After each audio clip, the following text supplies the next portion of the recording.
the church. You use that church each Easter out here. That church may have started as a movie set, but it feels like the real thing. It's a real church. We have real services out there, weddings, and I don't think we've had any divorces out there yet. You know. Lana, that church, you told me, was supposed to burn down in this movie. Yeah, the original script called for the church to burn, that was how the Clavers were going to come and get back at the preacher. And then everybody just said, absolutely not, we were going to tear up something else. And so they decided on the windmill. And It's a perfect choice. Carrie, to see this town getting the use that it gets now, a town that you laid out on pen and paper and then built, what's that like now? Just to be here tonight and see Luck getting the use it's getting.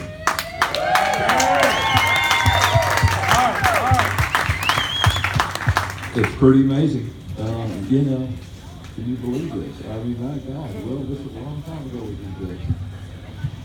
You cut a bunch of corners though, right?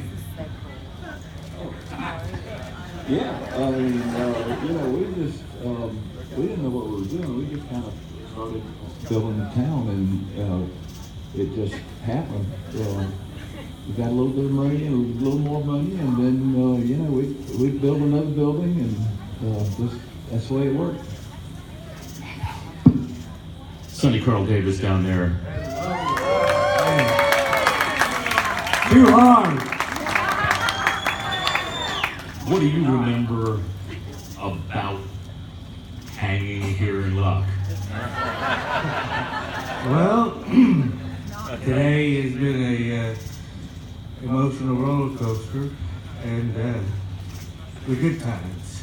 And if I may right quick, when we did that, Odie gets thrown in jail, it was 8 o'clock in the morning. Actors.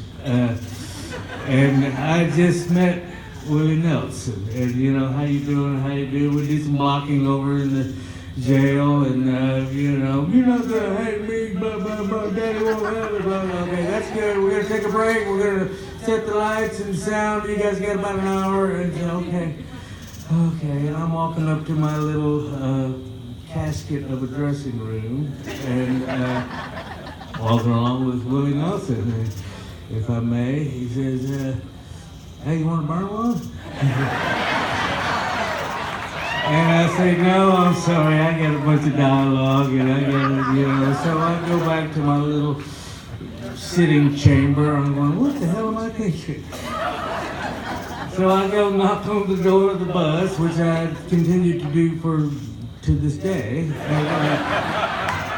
hey, is that office still open? He said, yeah, come on in. And Willie said, let me go get RG. We get RG Armstrong, and we're sitting in there and just talking about the town and the vision and the heart that has gone into this production that we're working on, and it's just great. And thank you, I love you. And thank you. And then there's that knock. Okay, they're ready for you.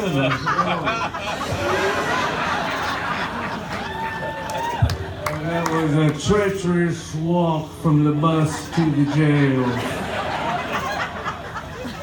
We get up there and we do a couple of run-throughs of the scene, and Bill Whitliff takes me aside and said, you've been on the bus, haven't you? No, what? Well, don't look so happy, you're getting thrown in jail.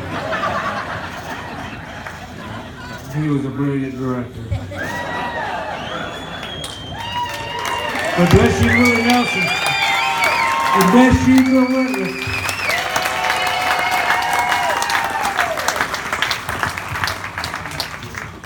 Willie, was there a movie theater in Abbott that you went to watch the Westerns as a kid? How far back do you go with the Westerns? Where were you first exposed to Westerns? And what? Westerns. You were first exposed where and when? Well, you know, there was movies that you could go see there in Hillsborough and West. You had, you could go see Gene Autry or Roy Rogers or any of your heroes down there, you know. And so that's what I grew up doing. What spoke to you about those films? I mean, there's a cutout of John Wayne in here. Your son is named Lucas Autry. Yeah. Micah, there's a reference there to the Westerns. I'm sitting next to Trigger. I mean, this runs deep for you. Which what? Westerns. Westerns run deep for you. Westerns were, are you saying Westerns were good for me? They run deep within you. They're part of you. You've really. Yeah, I grew up with it and grew up singing with Gene and Roy and all those guys, and I felt like I was a singing cowboy before I could sing or ride a horse. But I acted like I could. When we were sitting in there, you said, "Am I about to kill someone again?" You took particular delight in those scenes. Well, you know, you gotta like them if they turn out good and if they make you look like the good guy. You know, it's all right. You don't want to go around killing people all the time. You know, you get a reputation. You know. You got a reputation for a lot of things, but killing a bunch of people isn't one. No. Thinking about it, now there's a difference. There's a long list. Lana, this film, again, you're working on a tight budget. The wardrobe, that was your charge. It became a community affair. Yes, it did. We all worked really, really hard. It was, you know, like 20 hours a day. Great job. Thank you.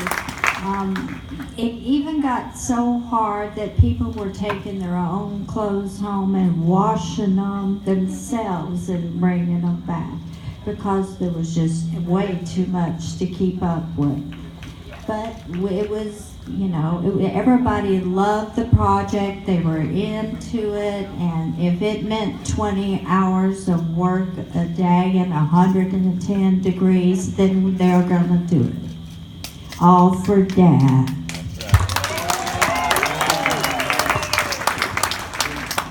I still got my hat. He kept his hat. We're gonna charge you for that. Where's the hat you stole from Red Headed Stranger? I got it now. Well, Brian kept his hat too. This is Brian Fowler and he was Nathan. Thank you. This is my son and Dad's grandson. What's it like to see yourself on this big rolling roadshow screen all these years later? What was the question? I'm sorry. What's it like to see yourself? What was tonight like for you?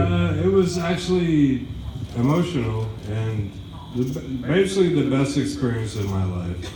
To be able to act in a movie with my grandfather and all these amazing other actors, it was the best experience in my life. And I'll never forget it.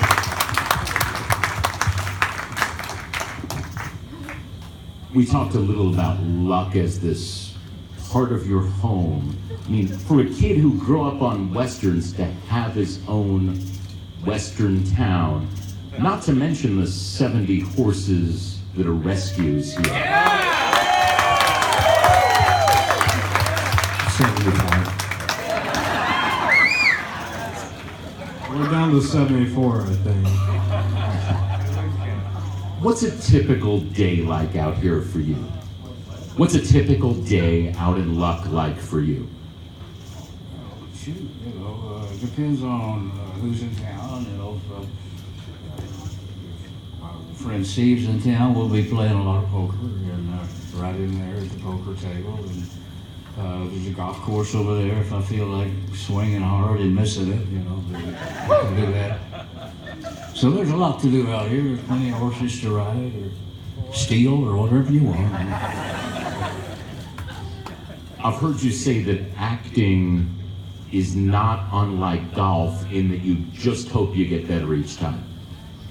Hope you get better each time. Acting, you talking about? Oh, well, acting is a lot easier than golf. A whole lot easier than this. Do you think this is your finest film role, or is it Barbarossa?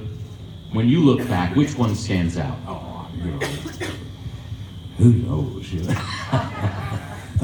I enjoyed making them both, and the fact that Bill was there, we worked good together.